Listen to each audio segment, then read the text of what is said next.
Hey everyone, it's Sean here with a time lapse and some thoughts. Thoughts on what, you may ask?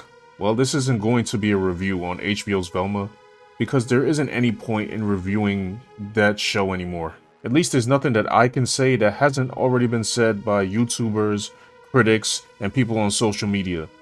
I watched about 4 episodes of the garbage and it was actually worse than I thought it was gonna be, which is probably almost an achievement. Unfunny jokes were coming in at breakneck speed. The writing was horrendous. The main cast acted nothing like the original Scooby Gang. I'm not even sure why the majority of them were race swapped if they were going to make these swapped characters act like subpar versions of their original selves. What is the point? Because of representation? Why would you make the represented race look worse than... Look, it's very confusing. I don't know why they do this stuff, but it's happening all too often. So yeah, we've been getting entertainment like this for quite some time now, and it's starting to show its age. Everyone is getting tired of it. All the normal people have been trashing it, as it so deserves.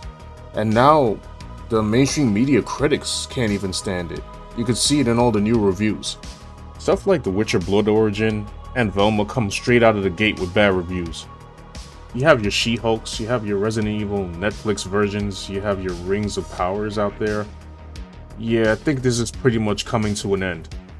And I may or may not be wrong about that, but what is certain is these companies are losing massive amounts of money backing projects like these. Do these companies really want to throw money at stuff like Gotham Knights TV show that's supposed to be coming on CW? Yeah, I think that thing is about to get cancelled in about 3 episodes. I don't know how many more pieces of entertainment they expect us to sit through. Stuff all chock full of cringe jokes, cringe moments, forced representation, victimhood complex characters, and bad writing and storylines.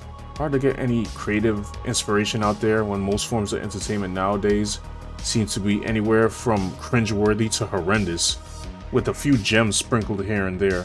But given that the state of the entertainment world is so weak, this is probably a great thing for new creatives. Seriously, this is just a short message to creative people out there.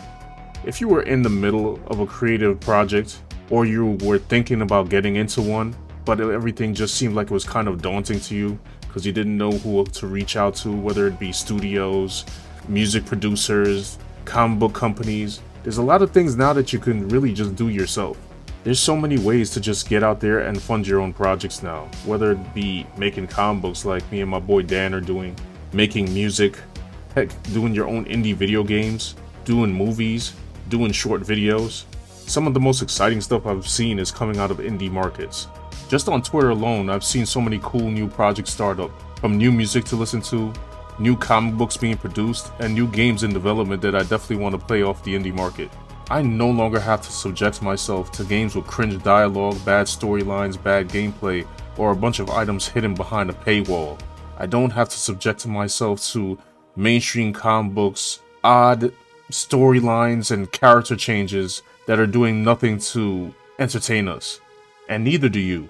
So, to creative people out there are so many people to connect with. So many chances to get yourself seen and heard on social media, and so many ways to fund your projects. I urge everybody that has a creative bone in their body, even if you're afraid, just go ahead and produce that project.